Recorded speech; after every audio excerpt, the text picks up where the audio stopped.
안녕하세요. 라오케알입니다. 라오스를 상징하는 가장 대표적인 건물이 두 개가 있습니다. 하나는 비엔티엔 중심에 있는 바투사이 독립기념문이고 나머지 하나는 바로 탓루앙입니다. 라오스를 여행하시면서 거의 100% 찾아가는 사원이 바로 탓루앙입니다. 하지만 탓루앙을 방문하는 여행객 대부분 탓루앙을 배경으로 인증샷을 찍고 더운 날씨에 항복하고 발길을 돌리는 경우가 대부분입니다. 탓루앙이 얼마나 라오스를 대표하는 건축물인지는 라오스의 화폐에도 등장할 뿐 아니라 라오스의 국가 휘장에도 들어가 있을 정도로 라오스인에게는 자부심 그 자체입니다. 그래서 오늘은 신성한 탑이라는 뜻인 탓루앙에 대해서 조금 더 깊이 알아보도록 하겠습니다.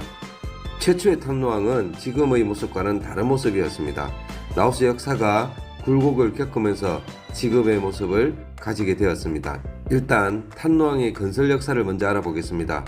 탓루앙은 기원전 3세기경에 인도의 마오리 왕조의 아쇼카 왕이 파견한 승려들이 건설 당시에 부처님의 가슴뼈를 가져와 탑에 봉인했다고 합니다.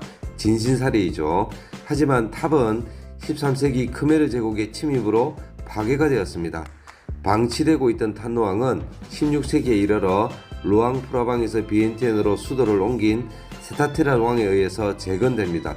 그래서 탓루앙 앞에 있는 동상이 탓루앙을 재건한 세타테라 왕의 동상입니다.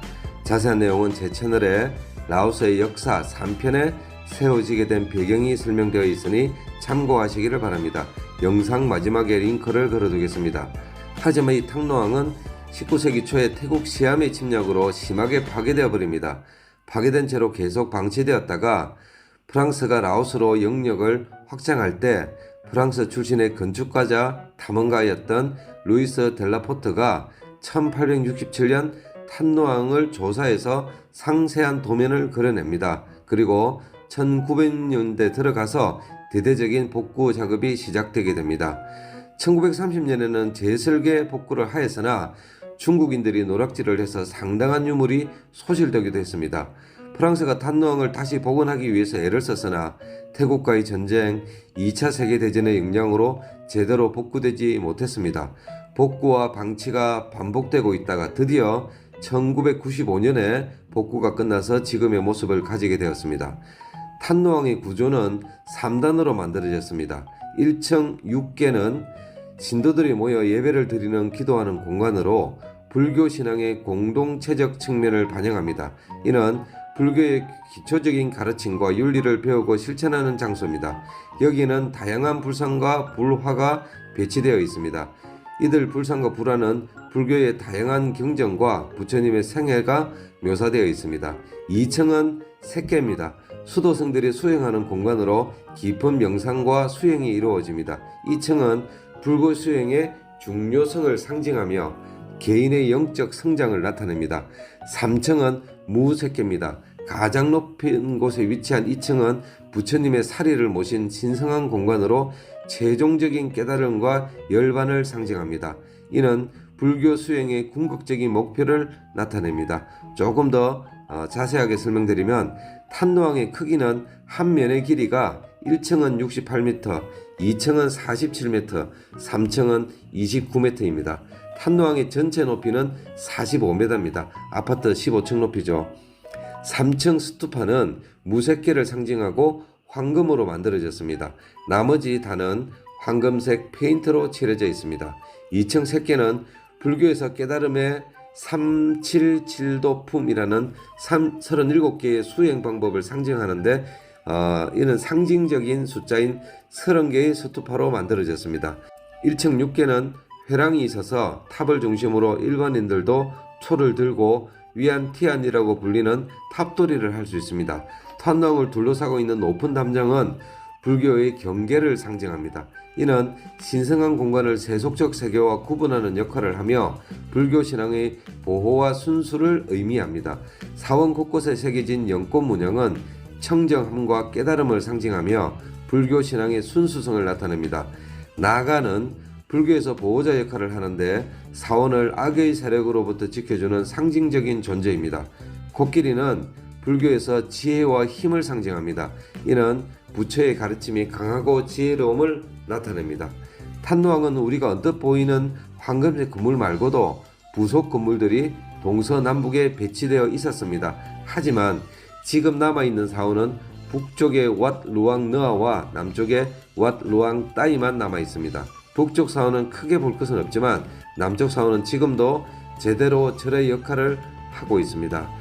현재 라오스 사람들은 탄노왕을 중심으로 매년 탄노왕 축제를 냅니다. 세타테라 왕이 탄노왕을 재건할 당시 왕인 자신이 불교의 수호자로 백성을 각인시키고 깨달음을 얻으려는 목적을 가졌습니다. 매년 탄노왕 축제를 열어서 지방 관리들에게 충성서약을 받는 장소로도 이용했고 백성들을 불러 모아서 공덕을 쌓고 수행을 하도록 하여 백성열의 결속력을 높이는 데도 이용하였습니다. 그 전통이 지금도 남아서 백성들이 어떤 구조물을 만들어서 시가 행진을 한 후에 탄노왕을 세 바퀴 돌며 소원을 빌기도 합니다. 11월쯤 탄노왕 축제가 열리는데 라오스 전역에서 라오스의 불교 신자들이 탄노왕을 찾습니다. 라오스인들은 평생에 한 번은 꼭 참가해야 할 정도로 여기 오는 인파가 어마어마합니다. 탄노왕 축제 때 라오스를 찾는 외국인들은 이런 모여든 인파로 인해서 축제에 참가하기는커녕 교통 통제로 인해서 탄노왕에 접근하는 것조차 불가능합니다. 그때 오시면 거의 100% 탄노왕을 보실 수 없습니다. 현재의 탄노왕은 종교적 상징물인과 동시에 국가의 상징물로도 이용되고 있습니다. 그래서 라오스의 대표하는 가장 중요한 건축물로서 지정하고 보호하고 있습니다. 탄노왕 광장 주변에는 국회의사당도 있고 각종 국가 행사를 탄노왕 광장에서 진행하고 있습니다. 이는 탄노왕의 용도가 라오스 정부 그리고 과거 세타테라 왕도 그랬듯이 종교의 상징물인 탄노왕을 통해서 라오스의 공산당의 체제의 견고함을 나타내고 라오스 국민들에게 각인시키는 정치적 용도로도 잘 이용하고 있습니다. 혹시 라오스에 오셔서 탄노왕을 방문할 기회가 있으시다면 탄노왕 배경으로 인증샷도 찍으시고 비교적 관리가 잘 되고 있는 남쪽 사원에도 잊지 말고 꼭 방문하시는 것도 좋은 볼거리라고 생각이 듭니다. 낮에는 탄노왕을 감당하는 것이 힘드시면 탄노왕 야경도 정말 멋있으니 밤이라도 꼭 가보시기를 권해드립니다. 감사합니다. 라오케알이었습니다. 안녕하세요. 먹고 싶은 것도 많고 궁금한 것도 많은 라오케알입니다. 라오스 수도 비엔티엔에 두 개의 랜드마크가 있습니다. 하나는 이전 영상에 올려드린 탄노왕 사원이고 나머지 하나는 오늘 소개할 바투사이입니다. 아마 바투사이가 비엔티엔 관광지 중에서는 가장 웅장하고 밤이나 낮이나 접근 가능하고 가볼만한 곳이라는 생각이 듭니다. 오늘은 바투사이에 대해서 깨알같이 한번 알아보도록 하겠습니다. 바투사이는 바투사이 건물과 건물 주위에 바투사이 공원으로 나눌 수 있습니다. 먼저 바투사이 독립기념문에 대해서 알아보도록 하겠습니다. 바투사이의 바투는 문이란 뜻이고 사이는 승리란 뜻입니다. 그래서 바투사이라고 하면 승리의 문이라는 뜻입니다. 바투사이는 라오스 비엔티안 중심부에 위치한 독립기념문으로 라오스의 독립과 그동안의 투쟁을 기념하는 상징적인 건물입니다. 이 기념문은 라오스의 프랑스로부터의 독립과 관련된 역사를 기리고 동시에 라오스 국민의 애국심과 자부심을 표현하고 있습니다. 바투사이는 프랑스부터 독립한 라오스를 기념하기 위해서 1957년에 건축이 시작이 되었습니다. 이 기념문은 라오스의 독립투쟁과 그 과정에 목숨을 잃은 애국자들을 기리기 위해 세워졌으며 라오스의 자주성과 독립성을 상징합니다. 그러나 건축이 완공된 것은 1968년입니다. 그 사이에 라오스는 정치적으로 많은 혼란을 겪었습니다. 이로 인해서 기념문이 완전히 마무리될 때까지는 많은 시간이 걸렸습니다. 바투사이 건설을 위한 자재는 공항을 건설하기 위해 미국에서 지원받은 시멘트를 재활용해서 건물을 지었습니다. 바투사이 건축 및 디자인은 라오스의 전통적인 건축 양식과 프랑스 식민지 시대 영향을 결합한 독특한 형태를 띠고 있습니다. 바투사이는 라오스 출신의 건축가 타오 수라논으로 알려져 있습니다. 그는 프랑스 파리의 개선문에서 영감을 받아 설계하였지만 라오스의 문화적 요소와 불교적 상징을 결합한 독특한 디자인을 구현했습니다. 특히 건물의 상당 부분은 인도의 타지마할의 궁전을 닮았습니다. 건축물의 외관은 주로 라오스의 불교와 관련된 상징적인 요소들로 장식되어 있으며 그중 많은 부분은 전통적인 라오스 사원에서 볼 수 있는 문양과 조각들입니다. 바투사의 중심부에는 5개의 큰 탑을 가지고 있습니다. 5개의 탑은 불교의 5가지 원칙인 자비, 사랑, 희망, 진리, 명상을 상징합니다. 여기에 더해서 바투사의 5개의 탑이 라오스의 5가지 주요 지역을 상징한다는 해석도 있습니다. 종교적인 의미뿐 아니라 라오스의 5개 지역인 북부, 남부, 중부, 동부, 서부로 나뉘어서 국가의 통일성과 결속력을 강조하는 중요한 상징적 의미를 담고 있습니다. 이 해석은 기념문이 단순히 라오스의 독립을 기념하는 것뿐만 아니라 국가의 모든 지역이 하나로 통합되어 있다는 의미를 내포하고 있습니다. 바투사의 건물 사이즈는 가로 세로가 24m씩이고 높이는 49m입니다. 바투사의 내부 공간은 1층부터 7층까지 이루어져 있습니다. 1층은 기념문 중앙에 내면의 큰 아치로 이루어져 있습니다. 바투사의 1층 내부 천정에는 카날리 동상, 엘라반 코끼리를 탄 인드라, 라후, 삼착수라 등 힌두교의 신들과 불교, 유교, 도교가 혼합된 종교인 팜 종교의 장식들이 있는 게 특징입니다. 생동감 넘치는 색상으로 장식되어 있습니다. 여기 매표소에서 표를 사야지 바투사의 건물 안으로 들어갈 수 있습니다. 바투사의 2층은 바투사의 건설 역사에 관한 사진과 사진에 대한 설명이 있습니다. 바투사의 건설 과정에 대한 사진들도 여러 장 있습니다. 바투사의 2층은 말이 2층이지 대략 4층 높이의 2층입니다. 계단을 뺑글뺑글 여러 번 올라가야 한다는 말입니다.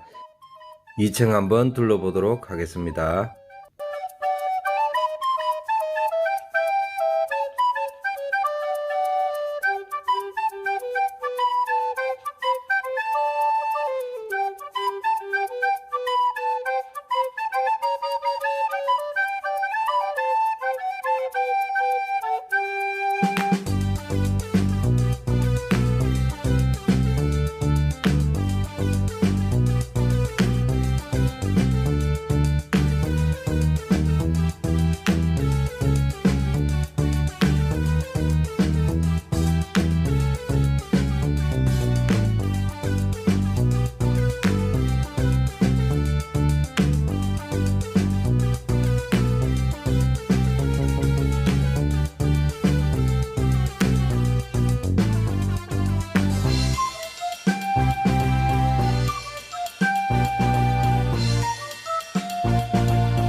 바투사의 3층은 라오스에 대해서 소개하는 전시관입니다.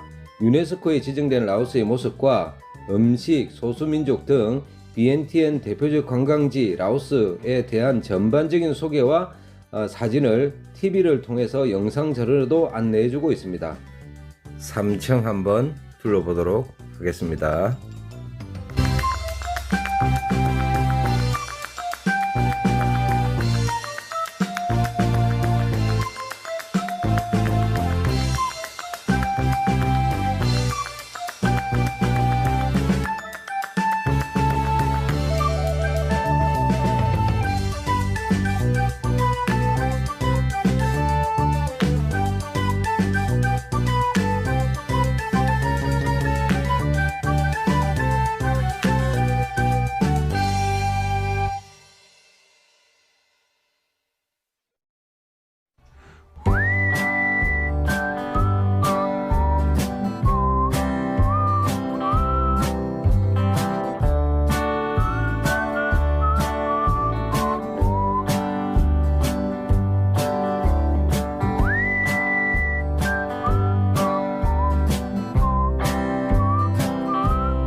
4층은 외부에서 한 바퀴를 돌 수 있습니다. BNTN 전경을 한 바퀴 돌아볼 수는 있으나 벽이 높아서 제대로 된 전경은 볼 수 없습니다. 그래도 한 바퀴 돌아보겠습니다.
(5) 5층은 6층을 올라가기 위한 계단이 있는 하나의 낮은 단이라 특별한 것은 없습니다.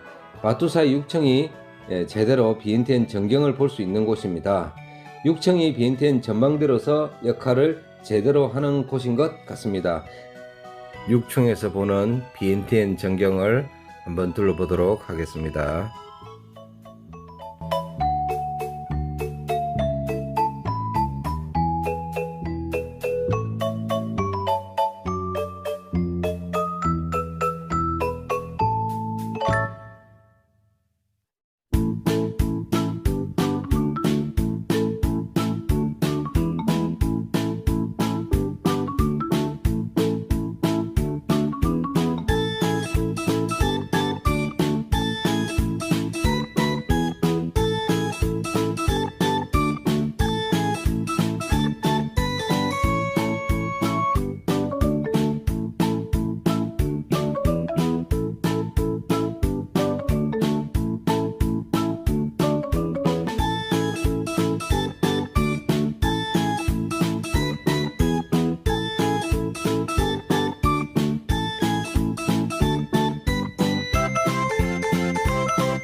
마지막에 7층이 있습니다만 7층은 장소도 계단도 너무 협소하고 살짝 위험합니다.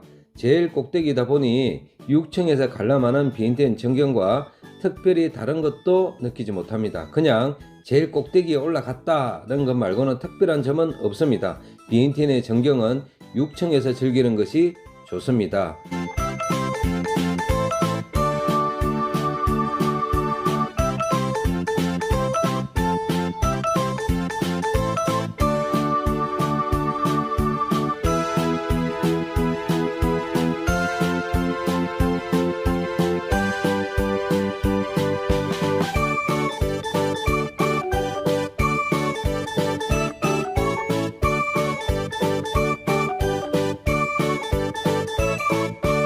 곱게 뻗어 있는 대로 길이 란상대로입니다. 란상대로 끝에는 주석궁이 있습니다.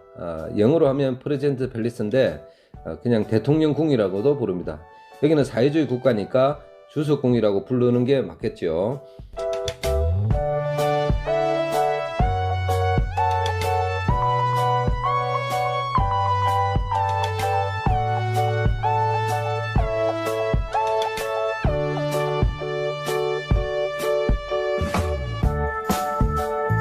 바투사이를 둘러싸고 있는 공원은 바투사이 공원이라고 부릅니다.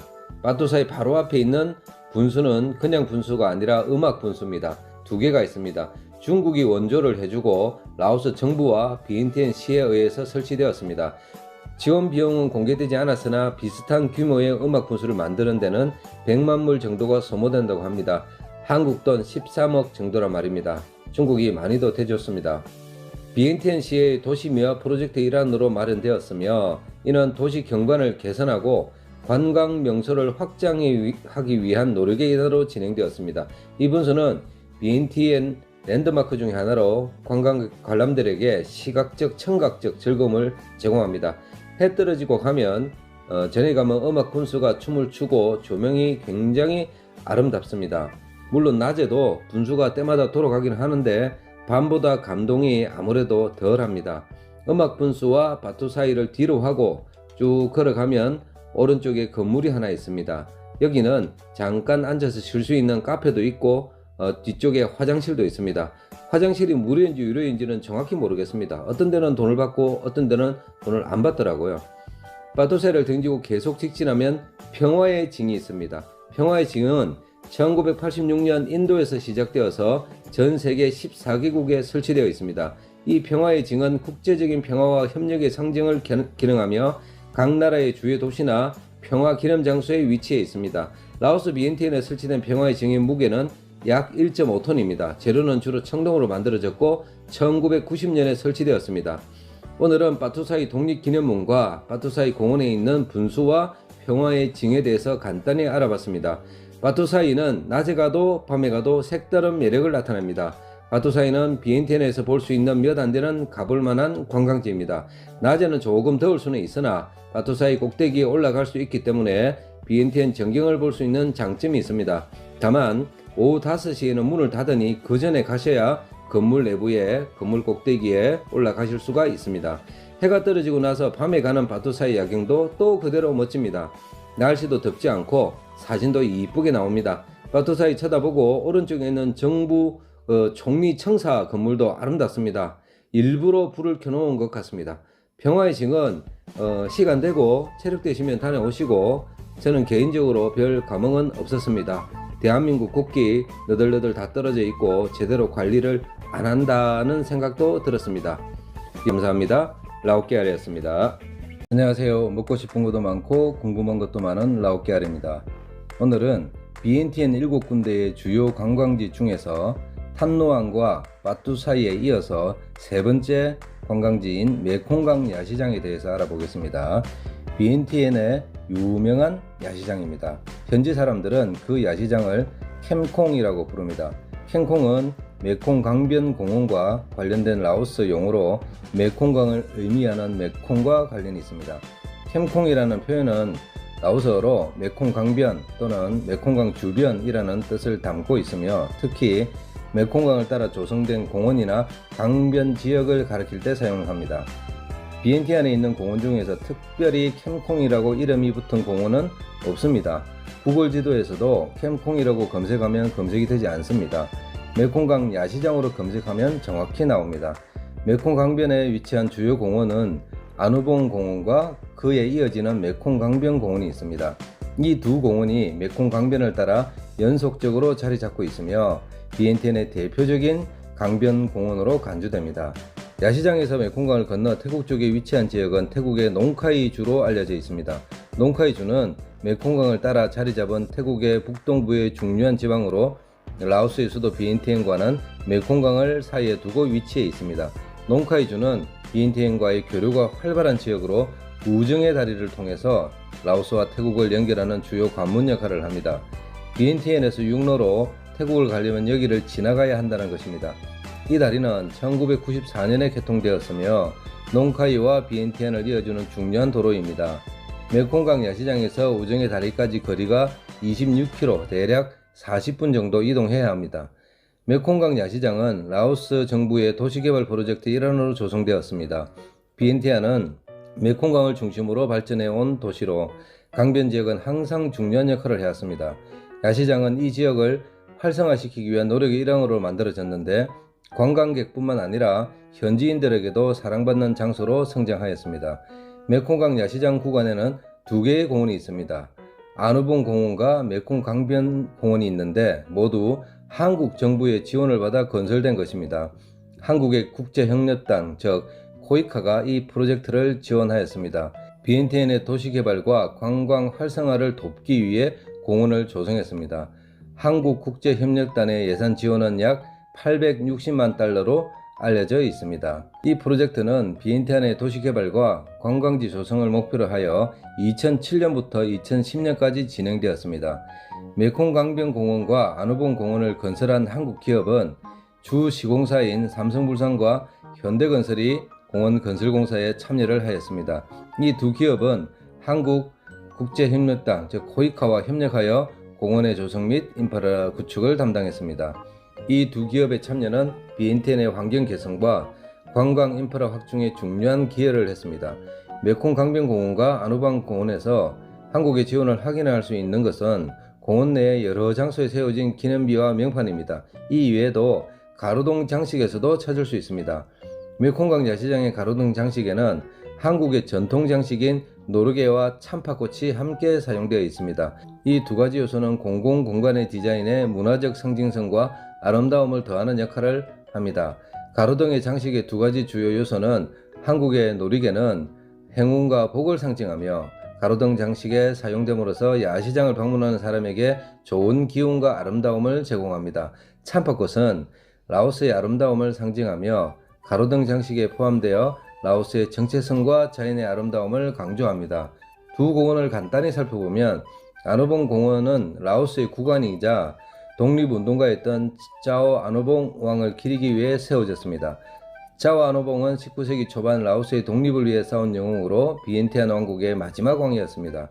태국과의 전쟁에서 라오스의 독립을 유지하려 했지만 결국 패배하고 포로로 잡혀 쓸쓸한 최후를 맞이합니다. 아누봉 공원은 이러한 그의 업적을 기리기 위해 2010년에 조성되었으며 비엔티엔의 역사적 랜드마크로 자리 잡고 있습니다.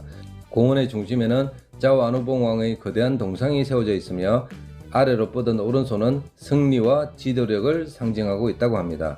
특히 저녁 시간이 되면 화려하게 조명되며 야경이 아름다워 많은 사람들이 찾는 명소입니다. 메콩 강변 공원은 야시장 바로 옆에 조성되어 있습니다.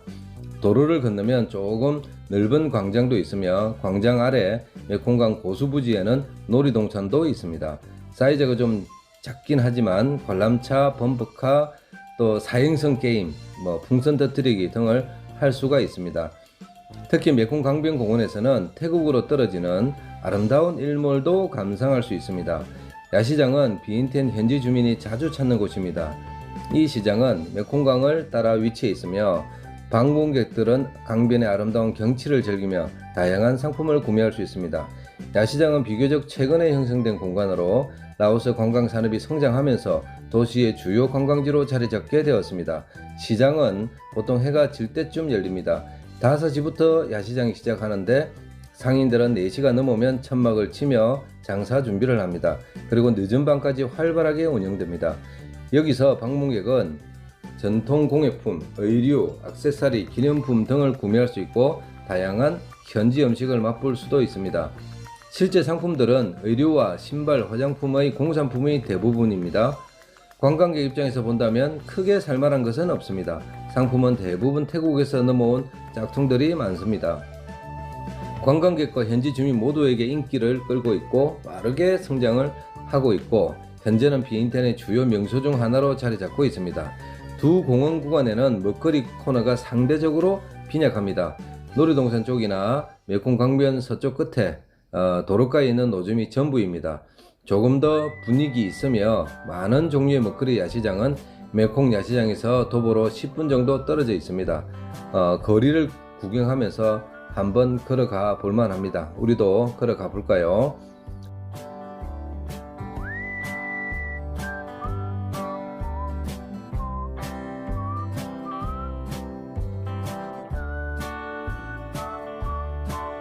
여기를 현지인들은 시홈이라고 부릅니다. 굳이 해석하면 향기로운 색깔 야시장인데 구글 지도에서는 나이트 마켓 위드 푸드라고 검색하시면 나옵니다. 영상의 설명란에 먹거리 야시장 구글 지도를 링크해 놓겠습니다. 오늘은 메콩강 야시장에 대해서 알아보았습니다. 캠콩이라고 불리는 메콩강 야시장 구간에는 두 군데에 이어지는 공원인 짜오아노봉 공원과 메콩 강변 공원이 있다는 사실을 알았습니다. 그리고 그 공원은 한국 코이카의 지원 정책으로 우리나라 기업들이 후원을 했다는 사실도 알게 되었습니다. 메콩 강변 공원의 서텐드에서 메콩강으로 태국 쪽으로 떨어지는 아름다운 일몰을 볼 수 있으며 야시장에서 저렴한 태국제 짝퉁 공산품도 구매할 수 있습니다. 그리고 소위 동남아 야시장인데 먹거리 코너가 상대적으로 빈약하기 때문에 강변 야시장에서 대략 도보로 10분 정도 떨어져 있는 지홈이라는 먹거리 야시장도 소개해 드렸습니다. 라오스 비엔티엔에 여행을 오신다면 꼭 야시장을 방문하시고 메콩강으로 떨어지는 아름다운 일몰도 구경하시고 먹거리 야시장으로 이동해서 꼬치와 함께 비얼라오 한 잔 기울이며 아름답고 맛있는 여유 있는 멋진 추억을 만드시기를 바랍니다. 감사합니다. 라오케알이었습니다. 안녕하세요. 먹고 싶은 것도 많고 궁금한 것도 많은 라오케알입니다. 오늘은 비엔티엔 관광지 7군데 중에서 5번째로 왓 시사켓에 대해서 알아보겠습니다. 왓 시사켓은 라오스 비엔티엔에 위치한 유명한 불교 사원으로 라오스에서 가장 오래된 사원 중 하나입니다. 사원의 이름에 왓이 붙어 있다는 것은 이 사원에는 스님들이 거주를 하고 있다는 말입니다. 사원을 정면으로 쳐다보고 사원 바깥 오른쪽으로 돌아가면 실제 스님들이 거주하고 계신 건물이 있습니다. 그리고 사원의 오른쪽 끝에는 화장실도 있습니다. 왓 시사켓은 1818년에 비엔티엔 왕국의 왕인 아누봉에 의해 건설되었습니다. 왓 시사켓을 말하기 전에 사원의 건립자인 아누봉 왕에 대해서 살짝 알아야 할 필요가 있습니다. 짜오 아누봉은 1767년에 비엔티엔에서 태어났습니다. 그는 비엔티엔 왕국의 왕족으로 태어났으며 그의 아버지인 인타소 왕이 비엔티엔 왕국을 통치했습니다. 아누봉은 1805년에 비엔티엔 왕국의 왕위에 올랐습니다. 그는 비엔티엔의 경제와 군사력을 강화하고 사원을 건설하는 등 다양한 활동을 펼쳤습니다.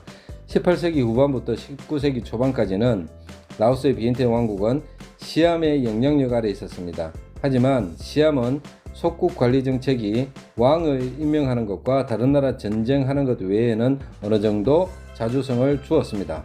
이로 인해 아누봉 왕은 비교적 어렵지 않게 독립전쟁 준비를 하였던 것으로 보입니다. 라오스의 자주적인 왕국을 회복하기 위해 군사력을 동원할 계획을 세웠습니다. 라오스의 전통적인 영토를 회복하고 시암의 영향력에 벗어나려는 의지가 강했습니다.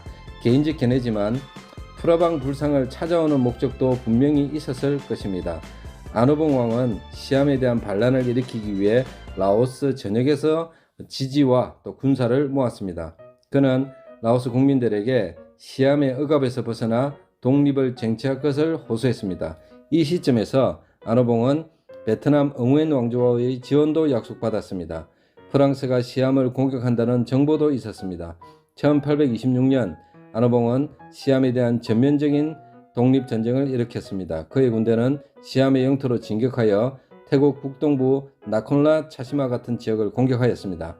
아누봉의 반란은 초기에는 성공적으로 진행되어 시암의 방어선을 돌파하는 데 성공했습니다. 그러나 시암은 적극적으로 군사를 동원하여 반란을 진압하기 시작했습니다.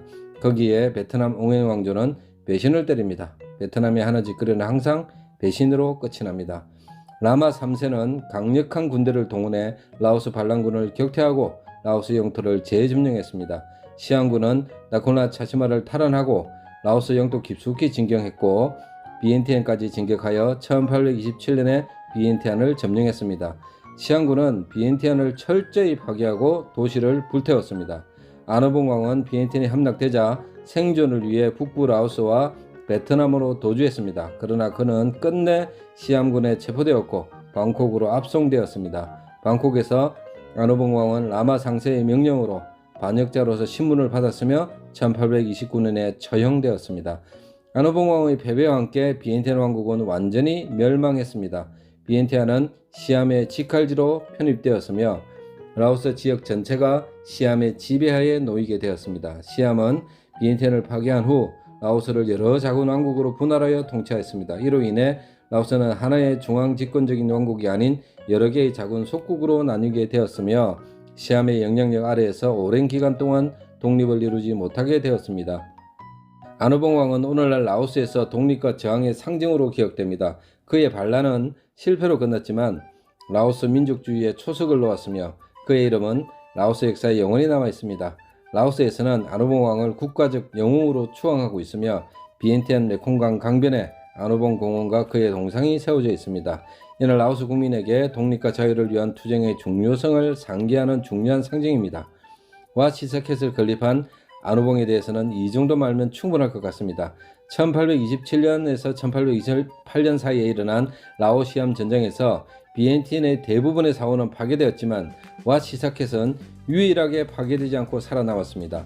이 사원만 파괴를 안 한 이유는 의외로 간단합니다. 와 시사켓의 건축 양식이 전통 라오스 스타일이 아니고 태국식으로 지어졌기 때문이라고 전해집니다. 그럼 태국 건축 양식의 특징이 뭔지 간단히 알아보겠습니다.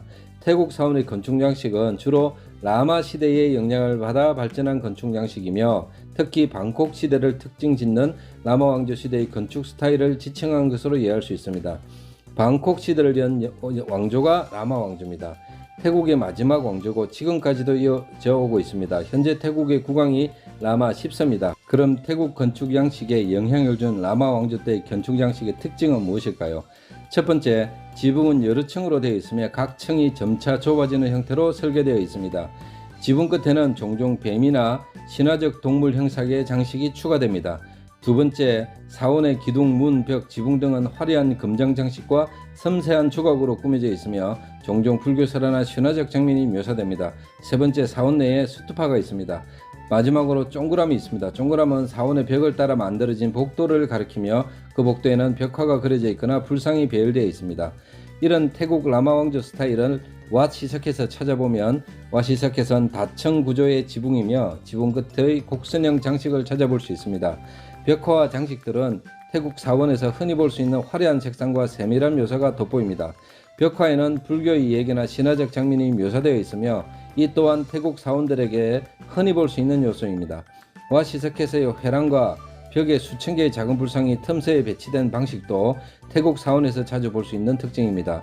태국 정통 사원에도 벽에 작은 불상들이 배열되는 형태를 볼 수 있는데 이는 불교 신앙에서 경배의 대상이 되는 다수의 불상을 배치해 신앙심을 고양하려는 의도로 볼 수 있습니다. 와 시사켓 역시 벽의 작은 구멍에 작은 불상 6,890개가 배열되어 있습니다. 와 시사켓의 불상들은 라오스 전통 양식과 태국 양식이 혼합된 형태로 볼 수 있습니다.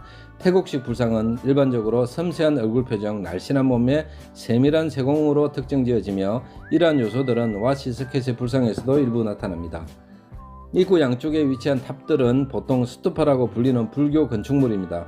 스투파는 불교에서 중요한 상징물로 부처님의 사리를 봉안하거나 경전을 보관하는 곳으로 사용됩니다. 이는 불교 신자들이 공양을 올리고 참배하는 대상이 됩니다. 사원의 입구에 스투파를 배치하는 것은 악령이나 부정한 기운을 막고 사원을 방문하는 사람들이 영적으로 보호받을 수 있도록 하기 위한 의도로 해석이 됩니다. 와 시석켓의 회랑은 사원의 중앙 본당을 둘러싸고 있는 동그라미 있으며 이 화랑 내에 불상들이 배치되어 있습니다. 이와 같은 구조는 태국 사원의 전형적인 요소로 화랑은 신성한 공간을 구분하며 참배자들이 불상을 따라 걸으며 경배할 수 있도록 설계되었습니다. 이런 점들을 보았을 때 와 시석켓은 태국 양식으로 지어졌다는 것이고 전형적인 태국 양식이었기 때문에 시암의 군대가 와 시석켓은 파괴하지 않고 살려두었다고 알려져 있습니다. 그럼 아누봉 왕이 와 시석켓을 태국 양식으로 만든 이유는 무엇일까요? 아누봉 왕의 마음속에는 독립을 꿈꿨지만 시암의 지배를 받고 있는 중이니까 시암을 안심지킬 정치적 필요가 있었을 것입니다. 즉 비엔티엔 왕국은 시암의 속국으로 간주되어 있으며 시암의 영향을 받아야 했습니다. 이러한 정치적 상황에서 시암의 건축 양식과 문화적 요소를 채택하는 것이 외교적으로나 정치적으로 안정성을 유지하는 데 도움이 되었을 것입니다. 또 하나를 더 꼽자면 당시 인도차이나 반도에서 태국의 문화적 영향이 가장 컸습니다. 한마디로 그 당시 대세가 태국 스타일이었다는 거죠.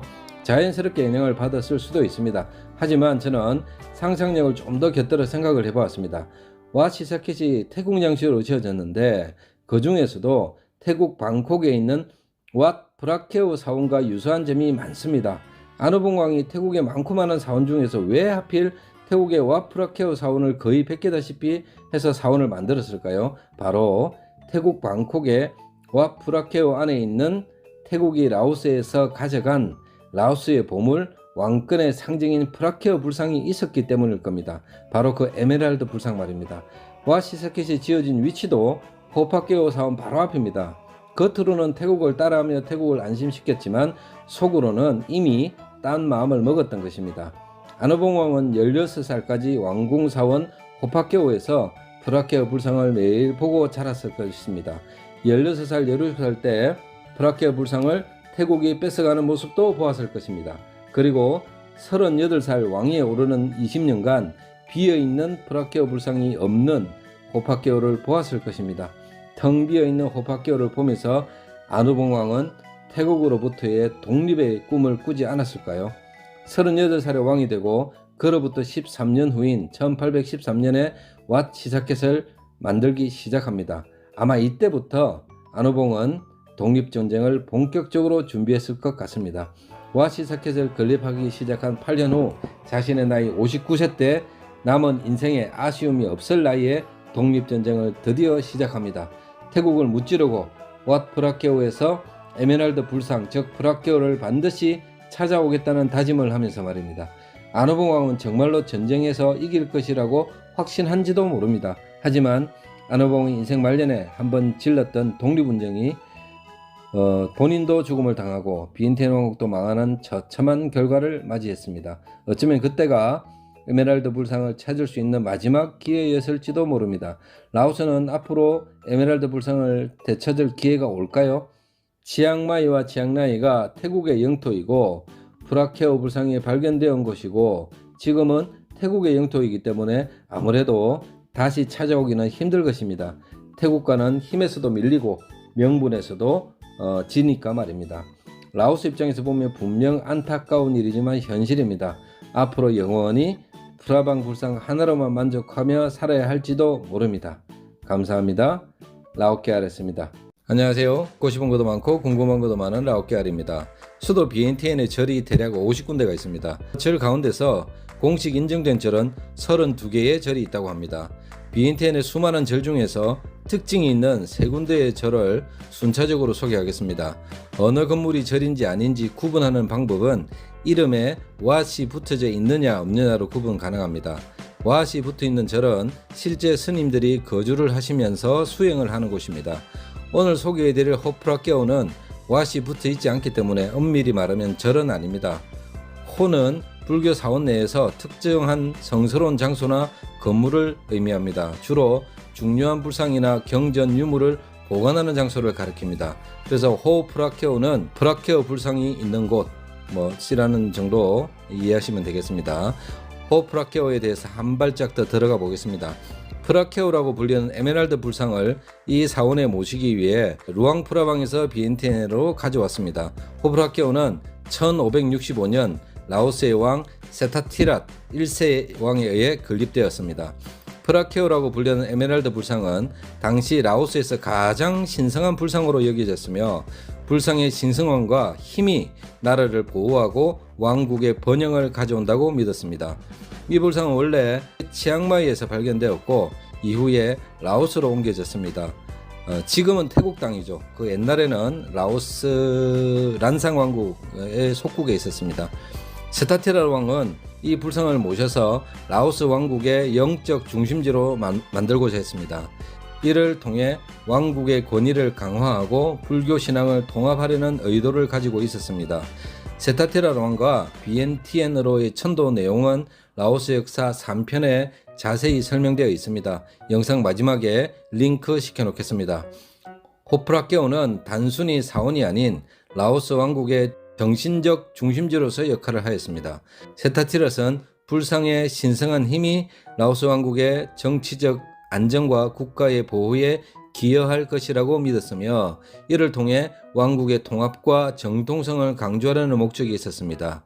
또한 왕이 직접 후원한 이 사원을 통해 불교 신앙을 공고히 하고 국민들 사이에 강한 신앙적 결속을 이루고자 했습니다. 라오스의 옛 왕국 란산 왕국에는 보물이 하나 더 있습니다. 바로 프라방 불상입니다.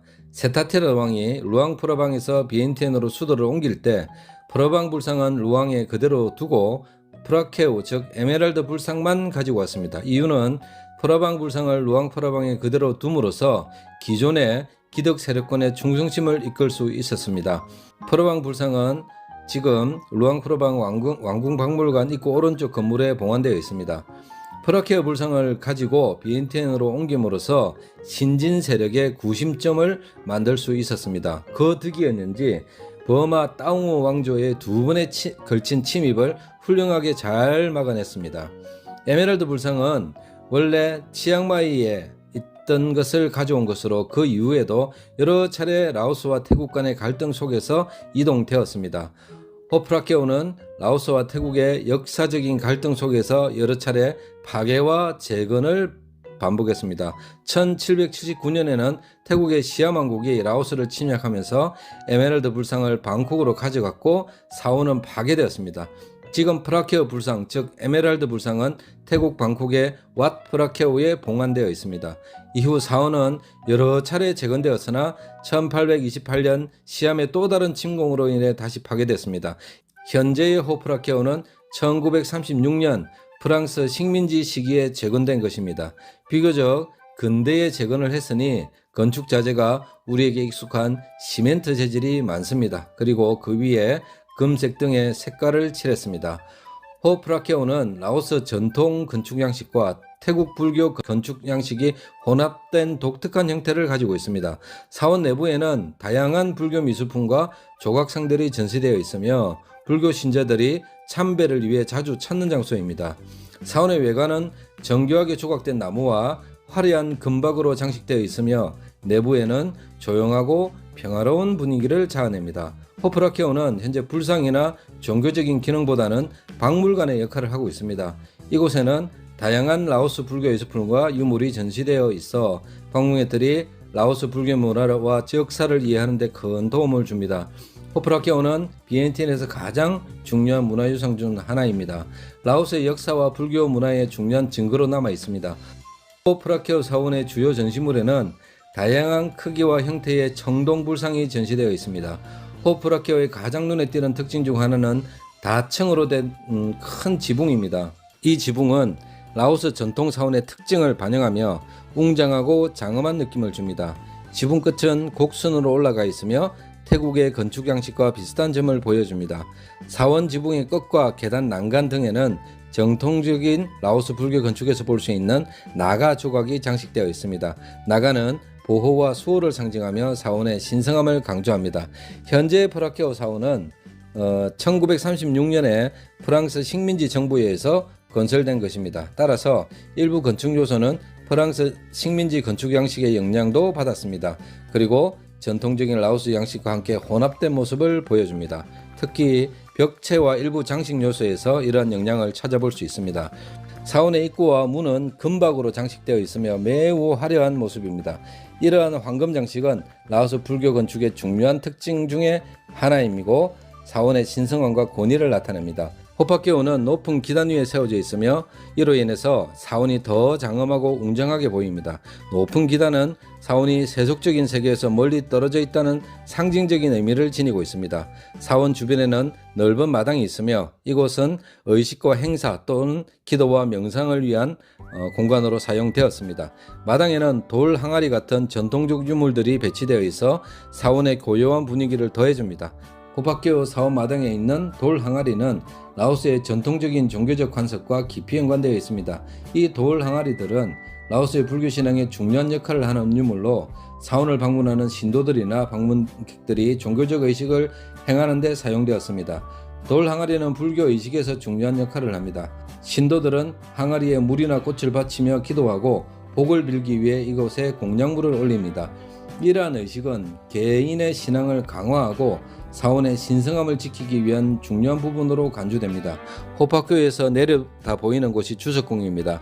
지금의 주석궁 건물은 프랑스 식민지 시절에 지어진 총독 건물입니다. 그 이전에는 비엔티엔 왕국의 왕궁이 있었고 그 이전에는 란상 왕국의 왕궁이 있었을 겁니다.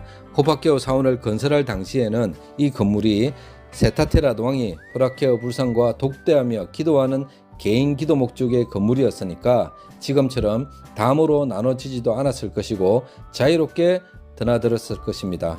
호파케오 사원 안에 무료로 이용할 수 있는 화장실도 있습니다.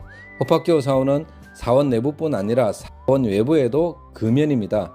담배 피고 있으면 어디선가 경찰이 나타납니다. 조심하셔야 됩니다. 오늘은 호파케오에 대해서 알아봤습니다.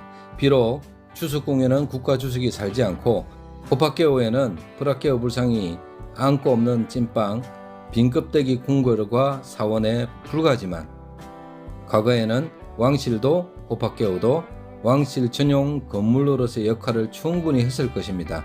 화려했던 왕국의 기억을 되살리 보기에는 부족함이 없는 곳이라 할 수 있겠습니다. 감사합니다. 라오케알이었습니다. 안녕하세요. 먹고 싶은 것도 많고 궁금한 것도 많은 라오케알입니다. 오늘은 비엔티엔 관광지 7군데 중 6번째 왓 시멍에 대해서 알아보겠습니다. 1563년 루앙프라방에서 비엔티엔으로 수도를 옮긴 세타티라스는 새로운 수도로서의 위용을 갖추고 민심을 하나로 모을 필요가 있었습니다. 그러기 위해서는 하나의 구심점이 필요했습니다. 새로운 수도의 구심점으로 새로운 사원 하나를 선택합니다. 그 사원이 바로 왓 시멍입니다. 새로운 수도의 중심이 된 것입니다. 왓 시멍은 원래 힌두교 사원이었습니다. 이곳에는 비엔티엔 사람들에게 신성하게 여겨졌던 돌 랑무엉이 있었습니다. 크메르 왕국에서 가져온 사각형의 돌 기둥입니다. 지금부터는 전설 따라 삼천리입니다. 전설에 따르면 왓 시멍을 건립할 때 한 여인이 이 돌을 놓으며 자신의 생명을 바쳐 사원의 기초석으로 사용했다고 합니다. 이 여인의 이름이 시멍으로 알려져 있으며 그래서 절의 이름이 왓 시멍입니다. 그녀의 희생은 사원을 영적이고 신성한 장소로 만들었다고 믿어집니다. 지금 돌기둥이 서 있는 곳이 시여인이 인신공양을 한 자리입니다. 지금도 그녀의 영혼이 왓 시멍을 수호하고 있다고 합니다. 그런데 굳이 자신의 목숨까지 희생하며 그리 해야 할 이유가 있었을까요? 이런 시 아주마의 행동은 힌두교에서 뿌리 깊게 남아있는 사띠라는 관습입니다. 남편이 죽으면 부인도 따라 불길에 뛰어드는 풍습인데 아직도 힌두교에서는 아내의 최고 덕목으로 여기고 있다고 합니다. 힌두교에서는 죽은 남편을 따라 불길 속으로 뛰어러 죽으면 여신이 된다는 조금 이해하기 힘든 힌두교의 풍습입니다. 힌두교의 양대 서사시 중에 하나인 라마야나의 시타 공주가 자신의 정절을 증명하기 위해 불길에 뛰어든 것에서 영향을 받지 않았을까 생각합니다. 아마도 왓 시멍이 힌두교 사원이었다 보니 힌두교의 사띠 관행이 나타난 게 아닌가 생각합니다. 그리고 시 아주마가 이렇게 행동한 데에는 아마도 남편이 먼저 죽었기 때문이라고도 추측할 수 있습니다. 이런저런 이유로 비엔티엔 사람들에게 숭배되고 경외하는 사원이었으니까 세타테라드 왕이 바로 왓 시멍을 새로운 수도의 중심으로 삼았을 것입니다. 왕도 정치가입니다. 이 정도의 촉은 있어야 나라를 운영할 거 아닙니까? 기존의 비엔티엔에 살고 있는 사람들이 숭배하던 돌기둥도 도시의 수호 성물로 격상시키면서 민심을 얻는 데도 성공을 합니다. 지금도 중심법당 안에는 신성한 돌 랑무엉이 불상 대신 자리하고 있습니다. 왓 시멍의 건설 비하인드 스토리는 여기까지 하겠습니다. 왓 시멍에 가시면 세 가지 볼거리가 있습니다. 첫 번째는 지금껏 말씀드린 대로 불상 대신 세워져 있는 신성한 돌 랑무엉을 보는 것입니다. 본당 가장 높은 자리에 일반적인 절이었다면 불상이 있을 자리에 랑무엉이라는 신성한 돌이 있습니다. 왓 시멍의 중심 기둥에 있는 자리에는 과거 힌두교 제단이 있었을 가능성이 있습니다.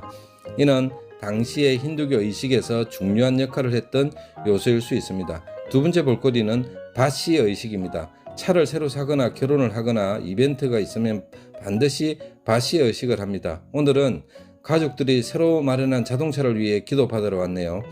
왓 시멍에 가시면 바시 의식을 직접적으로 하는 것을 보실 수가 있습니다. 무명시를 같이 기도하러 온 가족들과 자동차에 묶어서 축원과 기도를 받고 스님께서 일어나서 사람뿐만 아니라 자동차에까지 물을 뿌려주십니다. 그리고 마지막에 핸들 아래에 실을 묶고 경적을 3번 울리면 의식은 끝이 납니다. 잠깐 지켜보겠습니다. 마학 태태 시다네요. 아, 3년 반. 3년. 아우 이뻐. 푸잉. 푸잉. 몇 년? 니사. 니사. 니사. 와와와와. 니사. 니사.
세 번째 마지막은 본당 안에 두 분의 스님께서 진행하시는 마케입니다. 마케는 손목에 실을 묶어 축복을 기원하는 행위를 가리키는 말로 빠시 의식의 간단편이라고 생각하시면 되겠습니다. 이 행위는 보호와 행운을 기원하는 의미로 이루어지며 라오스 문화에서 매우 중요한 의례 중 하나입니다. 자세히 보니까 모두 손바닥을 하늘로 향하게 하네요. 모든 사람이 다 그렇게 하더라고요. 나름 원칙이 있는 것 같습니다. 손목에 묶인 실을 며칠 동안 그대로 두어 복과 보호를 유지하려고 합니다. 와시명왕의 여러 종교가 집합되어 있습니다. 원시 종교인 피신앙과 힌두교 그리고 불교의 모습을 모두 가지고 있습니다.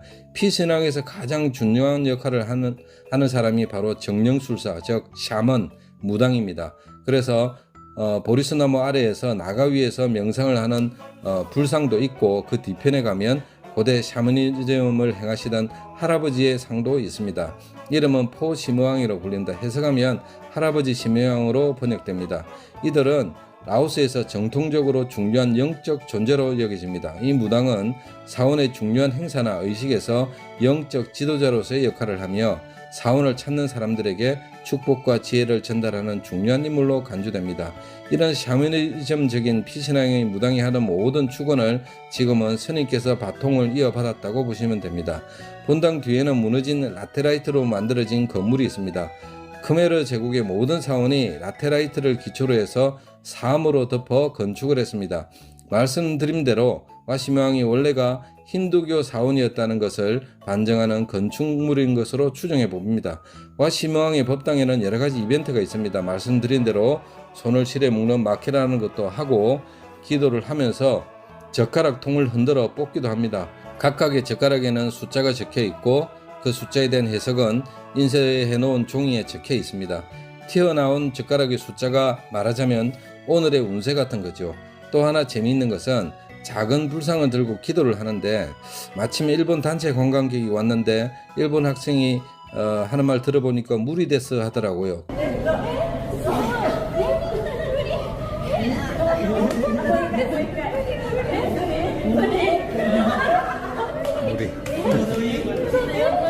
물이 됐어.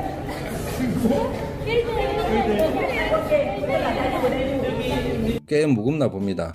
이런 방식의 기도는 행운과 축복을 기원하는 의미를 가지고 있습니다. 신앙심 깊은 사람들은 불상을 들어 올림으로써 자신의 소원이나 기도를 표현하고 불상의 신성한 힘이 자신에게 전달되기를 바랍니다. 와시명왕에 오시면 두 가지 조심해야 하는 것이 있습니다. 와시명왕은 비엔티엔 서민들이 주로 이용하는 유명한 절입니다. 차를 사거나 하면 기도를 받아야 하기도 합니다. 절 외부에 따로 주차장이 없어서 절 경내에 차와 오토바이가 다닙니다. 웃긴 얘기지만 절 안에서 차 조심하셔야 한다는 말입니다. 또 하나는 절 경내에서는 거면인 것은 상식적으로 맞는 말이죠. 저 역시 상식이 있는 사람이라 절 대문 밖으로 나가서 담배를 한 대 폈습니다. 그런데 경찰이 저를 부르더라고요. 왜 그러냐고 물으니까 절 대문 앞에 있는 인도는 안 된답니다. 도로 건너 인도는 된답니다. 이런 40만 킵 달라는데 이 썩을 것들이 징징대 가지고 20만 킵으로 퉁쳤습니다. 딱지 뭐 이런 거 없습니다. 결론은 이 자식들 저녁 맥주값을 준 겁니다. 잠깐이지만 담배를 끊어야겠다는 생각도 했습니다. 흡연하시는 분들은 반드시 길 건너가서 담배를 태우셔야 합니다. 감사합니다. 라오케알이었습니다. 안녕하십니까. 먹고 싶은 것도 많고 궁금한 것도 많은 라오케알입니다. 비엔티엔 여행을 오시면 그래도 가볼 만한 가치가 있거나 이 나라 정부에서도 관광지라고 지정해 놓은 곳을 소개해 드렸습니다. 황금사원인 탄루왕, 바투사이 독립기념문, 캠콩이라고 불리는 야시장, 그리고 호파케오, 왓시사켓, 왓시무왕 3개의 사원을 소개해 드렸습니다. 모두 6군데죠. 오늘은 마지막 7번째 가볼 만한 관광지 부타파크, 흔히 불상공원이라고 불리는 곳을 소개해 드리겠습니다. 비엔티엔 시내에서 대략 25km 정도 떨어져 있습니다. 차도 오토바이도 없는 저로서는 미루다 드디어 오늘 큰 마음 먹고 불상공원으로 향했습니다. 25km 떨어진 곳을 어떻게 갔냐면 시내버스 탔습니다. 오후에 2시 40분에 버스 터미널에 도착했는데 물어보니까 3시에 출발한다고 하더라고요. Hello, khơi yak bay Xiên Quang, number 14 à? What Xiên Quang? Number 14. Trang một. Samo, khắp trai. Number 14. 14 hả? Ok, khắp trai lên.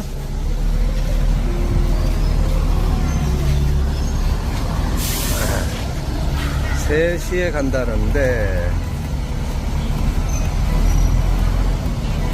몇 버스가 그 버스인가?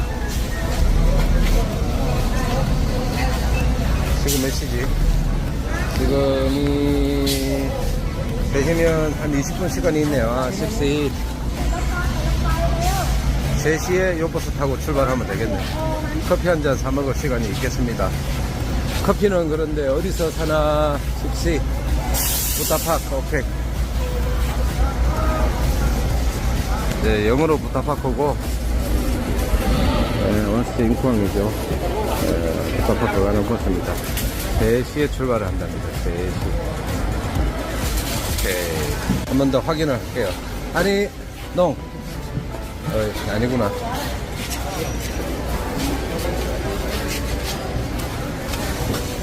Hello. Tôi xoay 쌈몽 빠이요. 갑자기.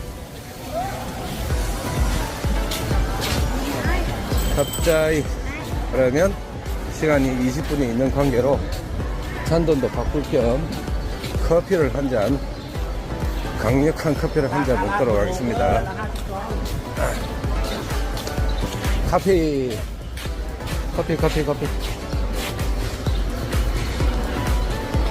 커피를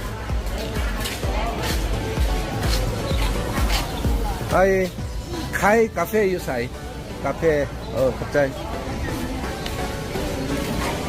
커피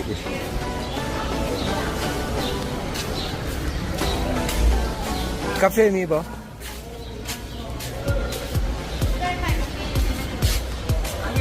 카페 카페 놈옌 năng 능로 있죠? cho hả? 능로 있죠? Sa anh đâu đi bà? Nuôi cho bạn bà. Nuôi cho. 아, 능로 있죠? 네, 커피 만드는 커피 머신이네요. 라오스식 커피 머신.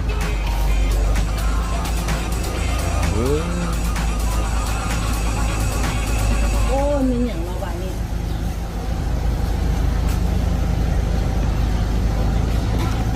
커피가 로스팅이 된 건가? 대충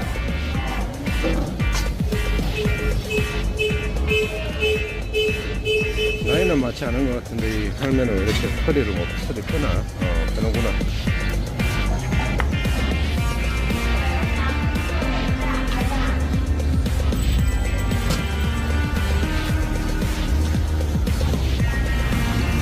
Con nuôi rồi. không khơi hả? Ok.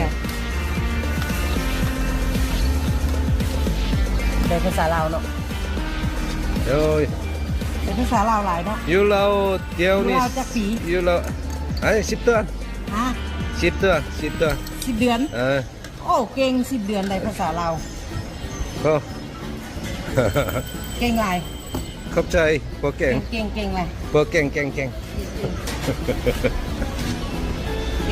หลายเอาไปซื้ออยู่ลาวได้10 เดือนเข้าอัน 연유 넣고 옌이야 옌 카페 옌 กาแฟเย็น 아 옌 กาแฟเย็น 옌 เย็น 라오스에 살면서 이런 강력하고 달고 커피 한 잔 먹어줘야죠. 아 역시 내가 좋아하는 봉지 커피 준비하고 있습니다. 봉지 커피가 이름이 따로 있었는데 그거 이름은 모르겠네.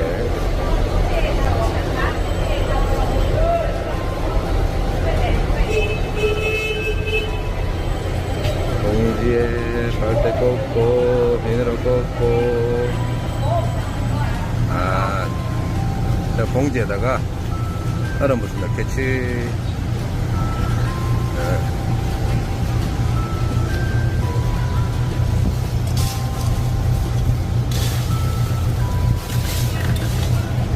제가 하는 기준으로는 얼음의 사이즈가 작을수록 얼음의 퀄리티는 좋다라고 생각을 해요. 여기는 얼음, 조그만 얼음이잖아요. 그러면 좀 이거보다 사이즈가 굵은 얼음보다는 조금 좋은 거 아닌가 이렇게 생각을 해봅니다. 오케이.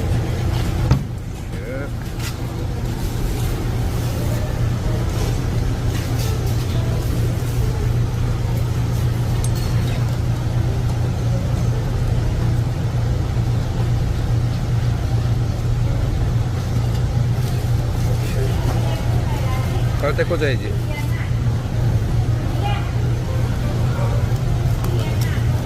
갈대는 어떻게 굽나 그러면?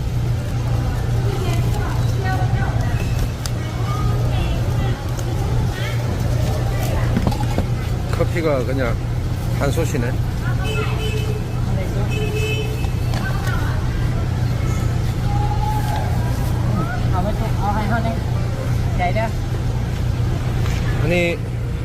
아니 싸이 thiếu 싸이 nè thắc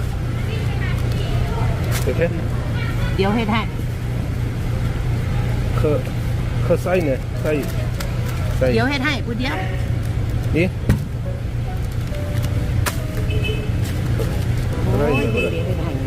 그라이 어떻게 먹는 거야? Đây là ba. 딱 야. 대디아오니 약긴 대아오니 Điếu điếu. 네. 아, 세게 세야 되는구나. 아유, 우리 할매 손이 그냥. 하우다이? 30판. 30판, 오케이. 장로이. 30판. 장로이. 갑자기.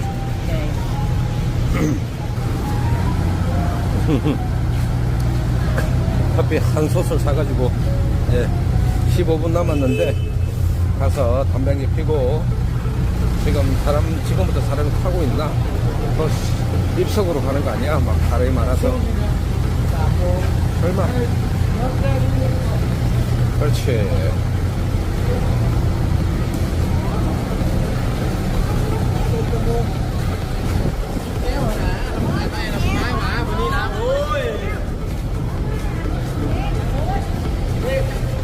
좀 덥지만 여기 앉아. 내가 탈 차. 일단은 지금 2시 45분이고 3시에 출발을 한다 그랬고 커피 사가지고 지금 14번 버스 와 있는데 앞에 앉아 있습니다. 그래서 몇 분 정도 갈지 모르겠네. 일단은 좀 기다리도록 하겠습니다. 다 먹지 못한 커피를 들고 버스에 타고 있으니 정말 3시 정각에 출발을 하더라고요.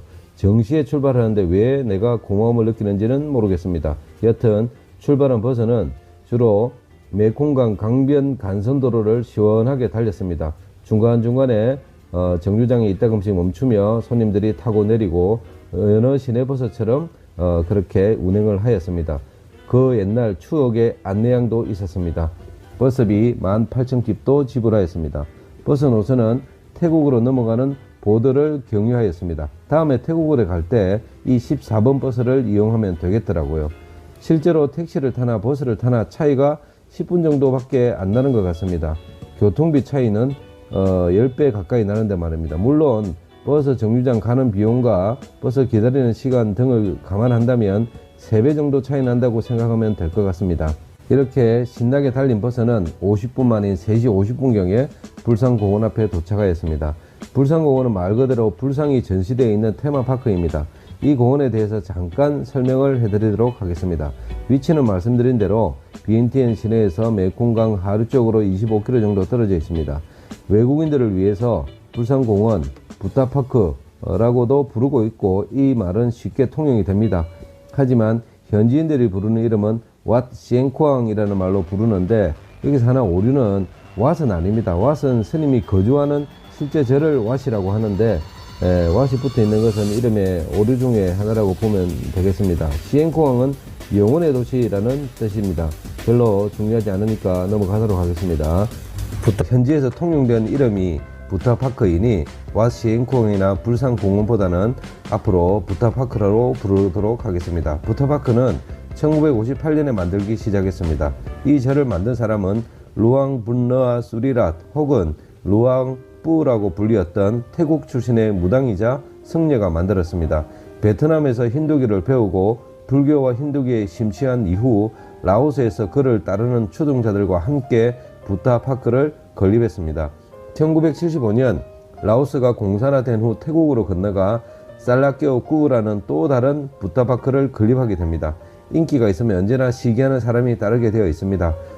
그 동네 주민들이 국왕 모독죄로 고발을 하였고 9개월 실형을 살고 출소 후 1년 만인 1996년 72세에 사망합니다. 부타파크의 창립자와 만든 배경에 대해서 간단히 말씀드렸으니 이제 부타파크에 가면 도대체 무엇을 봐야 할까요?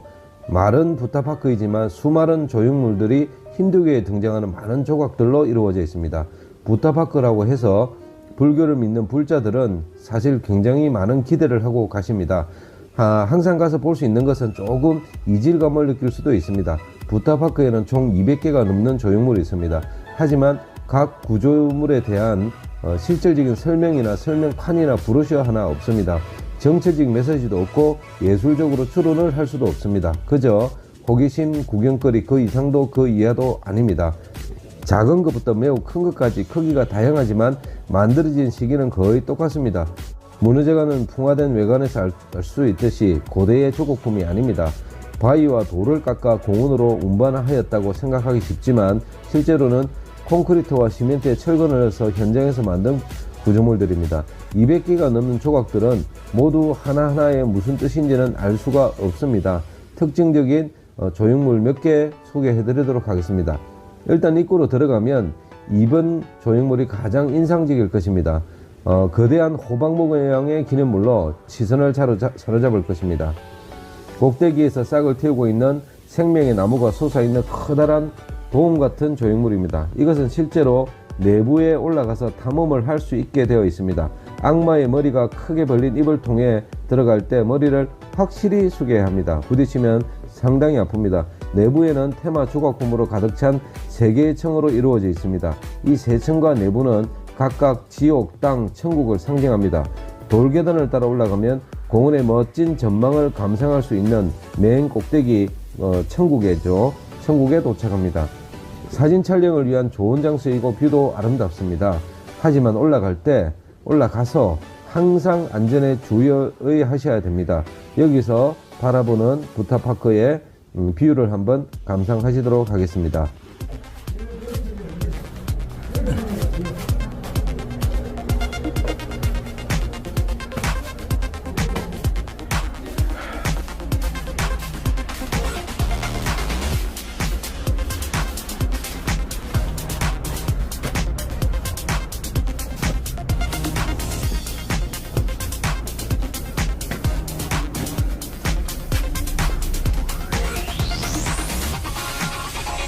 좀 헝글.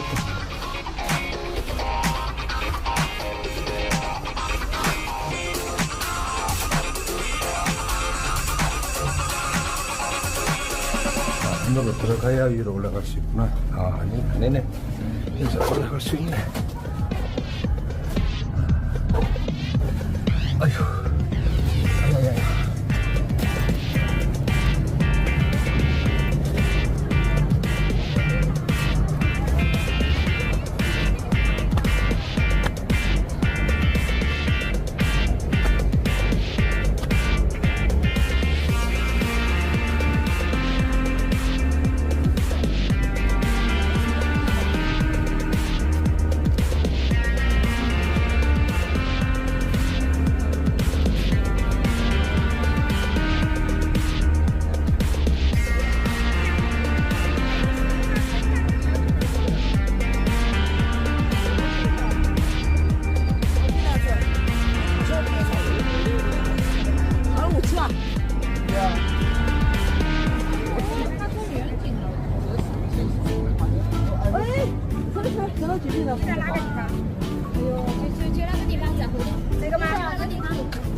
이 호박같이 생긴 구조물을 올라갔다 오셨다면 그 다음에는 만들어진 길을 따라 조금 올라가면 왼쪽편에 길게 누워있는 와부를 볼 수 있습니다.